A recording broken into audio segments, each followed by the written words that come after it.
Does imposter syndrome keep you paralyzed and afraid to take risks? Do you find yourself asking, do I belong in this room? If so, you are far from alone. This week, I talk with Damon Lembi, bestselling author, podcast host, and CEO of Learnit, about his experience with imposter syndrome as a college baseball player. We also talk about how that experience led him to create a four-step framework for managing imposter syndrome that he continues to use to this day. Lastly, we talk about the importance of helping your people recognize their greatness. Thank you so much, as always, for listening. Welcome to the Impostor Syndrome Files. My name is Kim Meninger, and as an executive coach and former high-tech leader, my personal mission is to help professionals overcome imposter syndrome so that you can advance your career with confidence. Each week, I interview a new guest who brings a powerful perspective to this conversation, including personal stories, best practices, and new insights. The more we talk about this issue, the more we destigmatize imposter syndrome, recognize that we're not alone, and empower ourselves to access the tools and resources that can help us and those around us. Thank you so much for listening and for sharing with others you think would benefit from this conversation.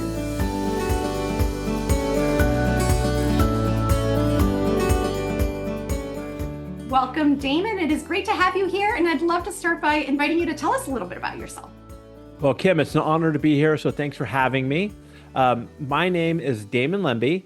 I was born and raised in the San Francisco Bay Area, and by the time I was 15 years old, I loved sports. All my friends played sports, and I said to myself, if I'm going to play college or professional sports, it would have to be in baseball, because that's where I was kind of the best at. So I went all in and focused really hard on baseball, and things worked out well for me. I was a high school All-American, and my senior year in high school, I was drafted in 1990. I'm dating myself here, by the Atlanta Braves. And I had my first big decision to make. Do I go to the minor leagues, or I had a full ride to Pepperdine University to play baseball? And my parents were awesome, and they said, Damon, this is your choice, your life. Do what you want to do. And so I went the college route, and that's because I believed in our coach, Andy Lopez, who's a Hall of Fame coach, his vision. Pepperdine was this small little school with 2,000 students, and he's like, we're going to win the College World Series. We're going to build a great team and win the College World Series.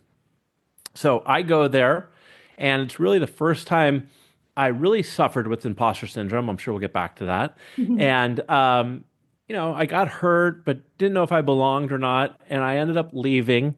I got another opportunity to go to Arizona State and play there.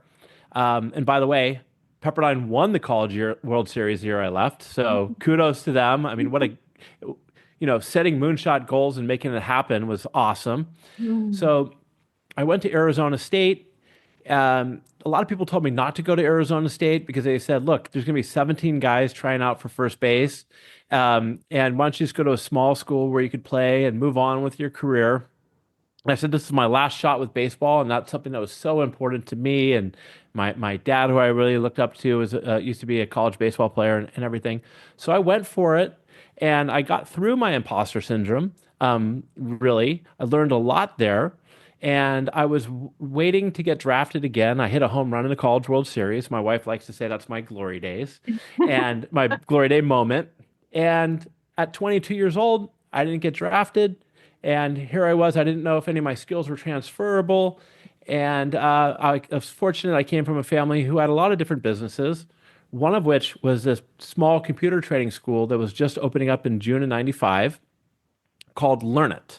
And I started there, Kim, as a receptionist, June of 95, coming up on 30 years. Wow. Worked my way up, and here we are, 30 years later. I'm the CEO of Learnit for the last 25 years, and we are a live learning platform that has upskilled over 2 million people, all B2B, on everything from how to become a better manager, how to coach people, self-awareness, and even how to use Microsoft Excel. So in a very quick nutshell, that's kind of my story. Wow. I so appreciate that transition, right? And I love that story. I want to go back to the baseball days for a moment, because this is a natural place for imposter syndrome to show up, but I never really think about it in the context of sports because I didn't play sports, so it's not my own personal experience. But because it's competitive, because I'm sure there's a lot of comparing yourself to others, like what does imposter syndrome look like as a baseball player? It's interesting because, again, even through high school, I played with all the best players in the country and got to play internationally and everything. But for one reason or another, when I got to Pepperdine, I came in as a preseason high school All-American. And for what other reason, everybody else around me was just as good, if not better. And I really questioned myself, like, do I belong here? And that's kind of what it looked like at first. And I have a great story around it, is that here I am with all these guys who were the best of the best of their county and their state. And we had our first sit down with our coach. And it was like a performance review. It's probably 45 days into the fall season. And I come into his office and I sit down. And before I even really say hello, Coach Lopez leans forward and he says, Damon, when we recruited you because we believed that you had the talent and the ability to be a star player for our team. Middle lineup hitter, great defensive player, and we were really excited about having you at Pepperdine University. And he said, but unfortunately, over these last 45 days, we've seen that you don't have what it takes to play Division One baseball. And he kind of crossed his arms and sat back. And so here I am thinking to myself, which was what was going on in my head over the last 45 days, right? Like, do I even belong here? Am I even good enough? And before I had a chance to respond, Coach Lopez sat forward, pointed at me, and said, that is not what we think about you. Our coaching staff and myself, we see that you have what it takes to be a great player for this team, but you're not letting yourself loose and playing. You're like paralyzed and afraid. And there's only so much we can do for you. We can work on your hitting and your fielding, but you need to get out of this mind space that's preventing you from unlocking like your true potential. And I don't know if that's the method I would take with people these days, to scare them like that. But it's something that always stuck with me my entire life. Wow.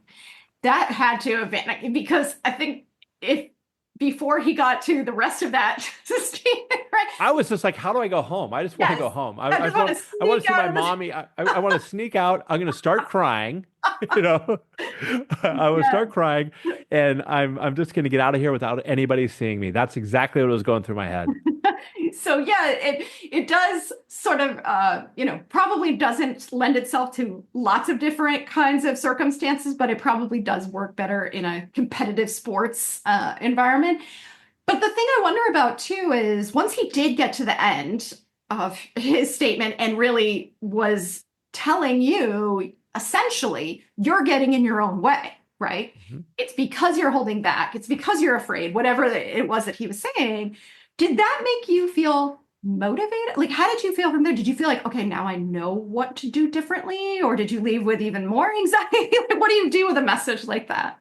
I kind of felt relieved, to see that he did still believe in me because, again, this was 30 years ago, and coaching is even much different, even sports than in the business world, where it's a lot tougher. It was a lot, the kind of conversations we had back then probably wouldn't go as well as they had today with, coaches and players. So I kind of felt relieved, but I'd like to tell you that I left his office and immediately turned everything around. I didn't. I got better, but I ended up having, some kind of random accident during a collision, and I got hurt, and I ended up leaving Pepperdine, and I kind of bounced around. I had to go to a junior college, which was a great experience. So I went to this junior college. I played there. Then I got this opportunity to go play at Arizona State, like I mentioned before. And when everybody told me, don't go there because there's going to be 17 guys trying out for first base, that's when I really said to myself, thinking back on what Coach Lopez said and everything else, like, look, this is my last shot. So I'm just going to leave it all on the field. I'm going to go all in, and I'm just going to outwork everybody and see what happens. And essentially that's what I did. And it turned out really, really well for me.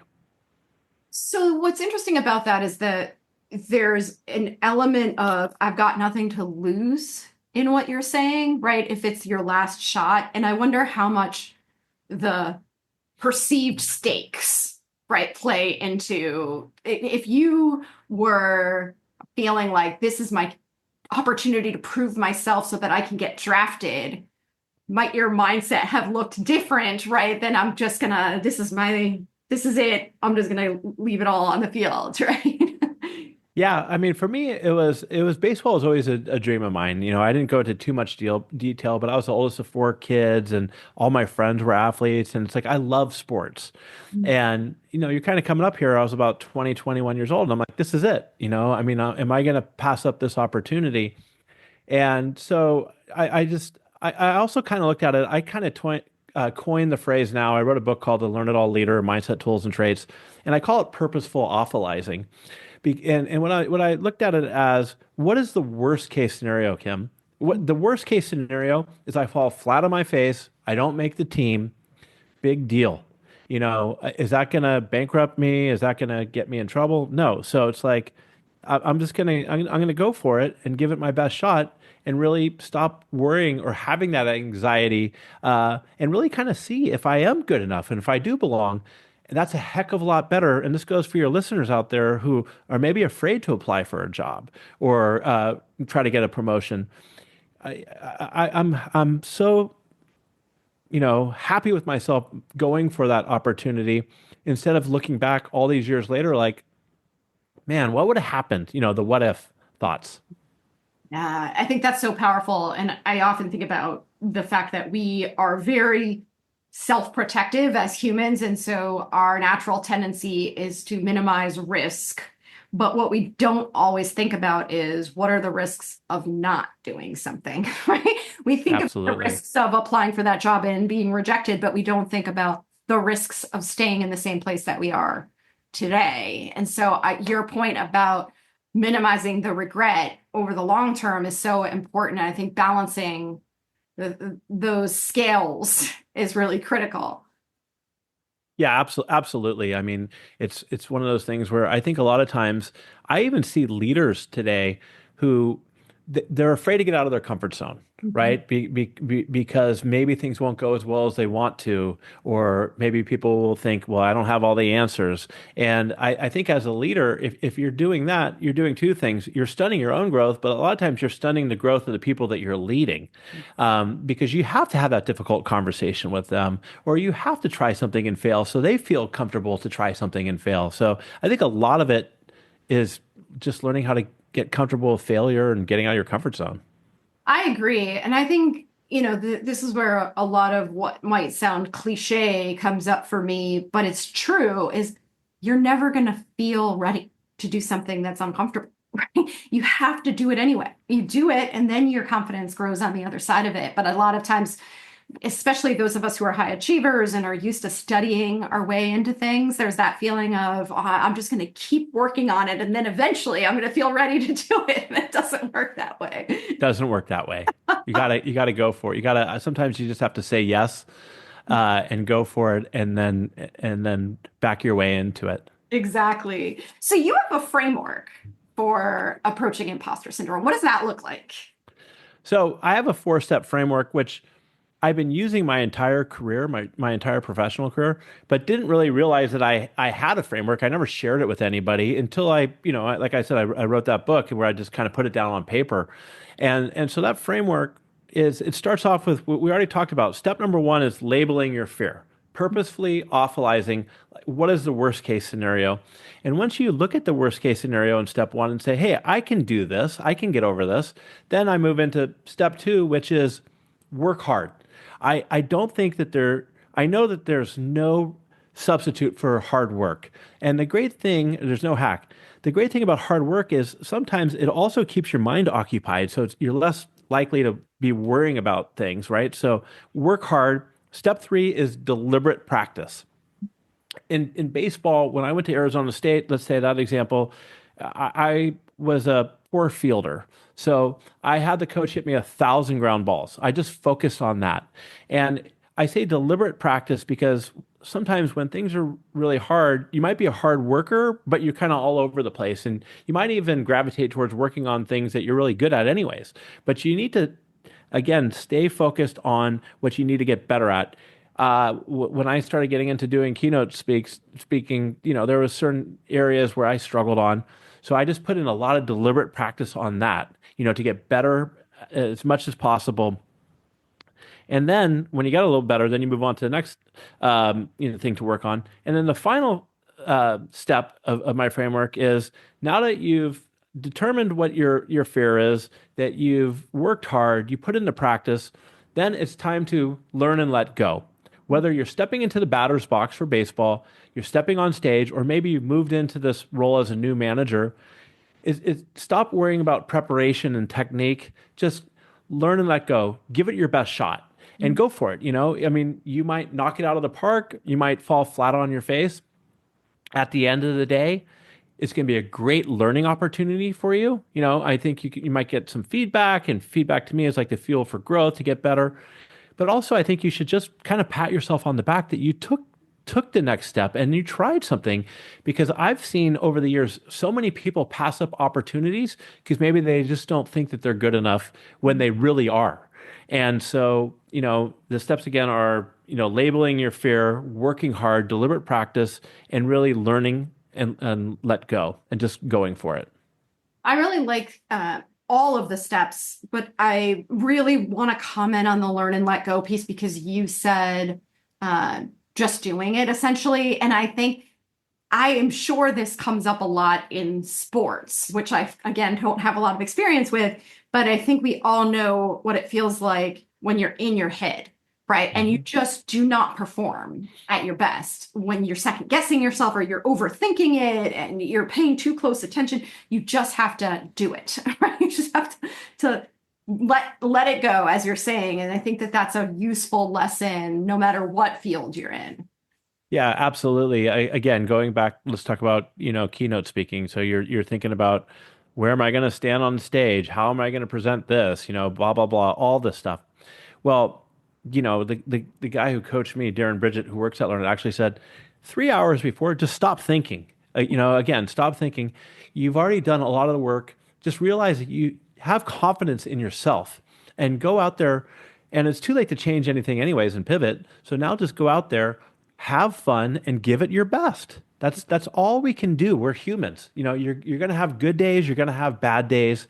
And I think, again, I'll just say that I think we're too difficult on ourselves sometimes. And so I think we should really believe in ourselves more and just have the pat ourselves on the back that we actually went for it and tried. It's all about trying sometimes. Absolutely. Absolutely. And I wonder, because you've built a whole career around learning in the work that you do, how do you think about, sometimes I'll get asked the question of, how do I know if I just have imposter syndrome or I really don't know enough to do this, right? Or I don't have the right skills and capabilities. And I'm curious, because of your background in learning, how you would think about filling in some of those gaps without losing your confidence. Well, the fact that I ended up with a career in learning is kind of funny in the sense that I wasn't a good student. When I went to college, it was to study baseball, really. I went to Arizona State, which is now a great institute for learning. But what happened to me is, when I started at Learnit, I started as a receptionist. And I did that for two reasons. One was because I didn't want to be put into a senior level position because, my dad owned the business, right? And two, I had a big identity crisis. I was a baseball player. I don't know if any of these skills are, if I have any transferable skills, which I learned athletic education is like the best I think you could possibly have. I didn't know that at the time. And so as I, kind of progressed over, teaching classes and doing sales, all along the way, Kim, it was all about learning for me, reading books, talking to people, learning. Because I said to myself, if I don't have the skills, which I don't even know if I do, especially by the time I got into leadership, I was going to work my way through it, both for myself, but also because I felt like obligation for the people that I was leading to be the best that I could possibly be.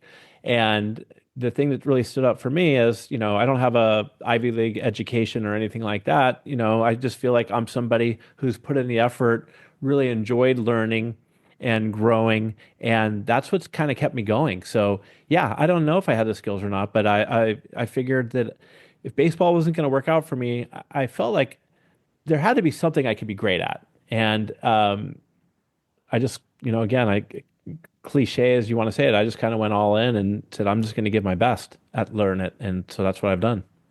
Well, and I even love that you just said there's got to be something that I'm great at, because just like you said before, when you were talking about going all in, is trust yourself, Hmm. right? I think that's such a big part of confidence, is just trusting that you'll get there, or that you can handle it. Or, none of us was born with any of the strengths and capabilities that we take for granted today. Everything was learned, right? So if we don't know it today, we just have to learn it. It doesn't mean that it's impossible. Maybe we choose not to pursue that path, but it's not because we can't do it. It's because we haven't put in the time, the practice.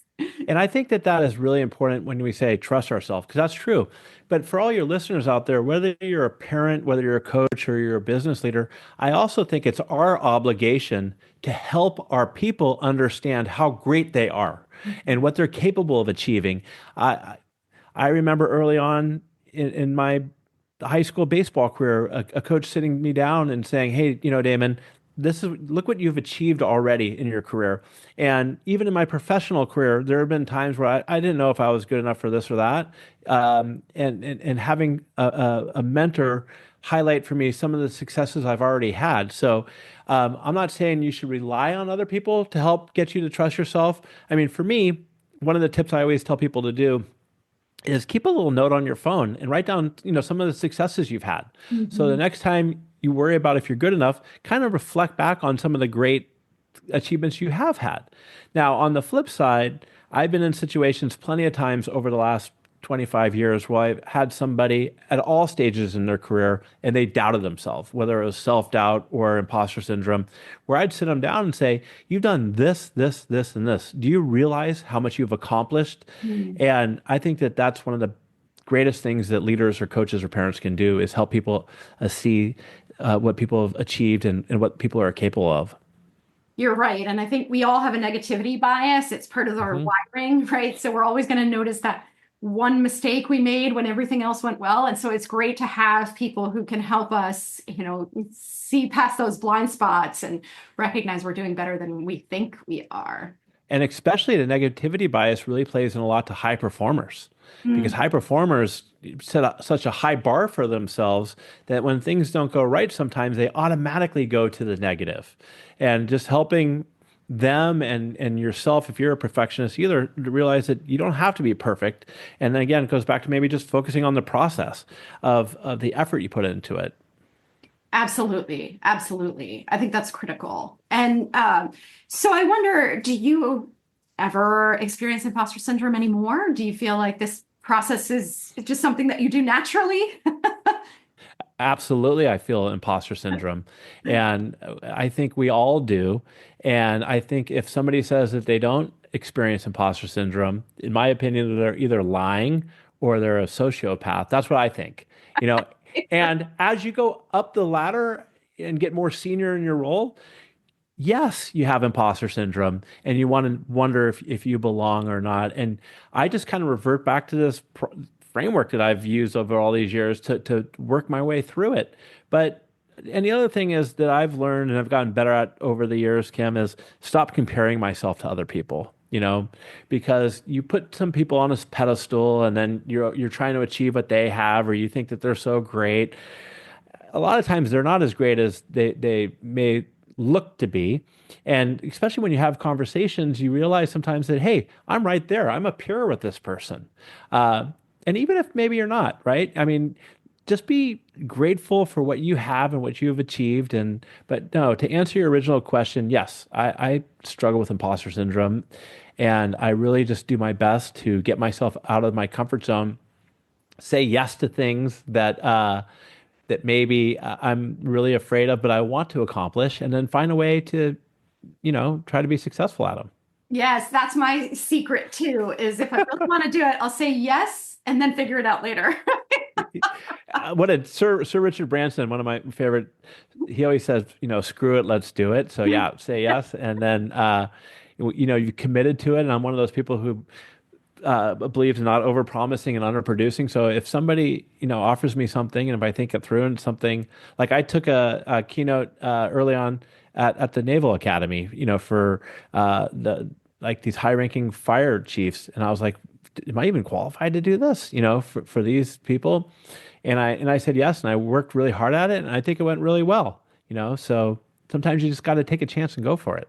Exactly. And had you not done that, you would never have had that experience. So yeah, I think Yeah, that's absolutely. Not had that experience, and I would have circling back to what you spoke about earlier. I'd always be wondering, what if, what if? And so I think if that was a 25-year-old Damon, I probably would have turned it down.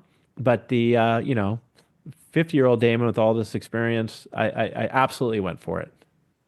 I'm curious too about, there's this, I think, misconception that imposter syndrome tends to strike women. Mhm. Only sometimes people think it's only women. People are still surprised when I say that it is, not gender specific. Do you find that men are willing to talk to you about it? Are you comfortable? I mean, you're obviously having this conversation with me. You've written about it in your book, so you're public about it. But do you find that for men, it's a less comfortable conversation to have? Do you see it among your peers and friends? I think it is a little less likely to hear about it from other men than it is Mhm. for women. I don't have a huge following on YouTube or TikTok, not even close for any of that. But I did have one little video about, women applying for jobs or going for promotions who dealt with imposter syndrome and the importance of going for it. And that was like one of the most popular ones I ever put out there. Mhm. Um, and so, but yeah, I think that men have a tendency to be less vulnerable. And I do think, though, at the end of the day, if you're, I think that has to do with lacking self-confidence, to be honest. Being afraid to bring it up. Some of the best leaders, I have my own podcast where I've had some amazing leaders, and they are just humble and they're okay with saying, I don't know, or I'm struggling with this. And I think that goes a long way. And as a leader, especially because then you build a lot more trust with your people. But yeah, I think women tend to be more open with having imposter syndrome, but I think guys have it the same amount. They just maybe try to hide it. Yeah, I appreciate that perspective because that seems to be my experience too. And I think a lot of it comes down to social conditioning. Men are expected to be strong and not as vulnerable. And so it may not be as easy to admit, right, feeling this way. But I think it's so important to hear your story and your perspective too, because it does normalize it for everybody, not just women. And vulnerability doesn't mean you're weak. Right. Unless you're, crying, like that, like the crying CEO, that one guy who let everybody go and started crying about it, made it all about himself. I think that if you make it all about yourself, then that's the wrong thing to do. But I think that being vulnerable with confidence is important. Just saying, hey, look, I don't have the answers to this, or you know what? I'm nervous that maybe I won't get this right.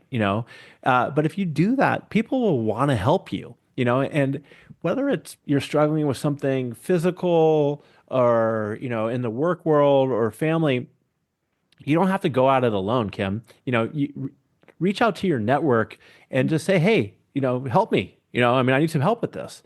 And I feel like that when I have done that in the past, or fortunately, I think a lot of people are comfortable coming to me, men and women, and asking for help because they see I'm open to it. I'm not going to make fun of them or put them down.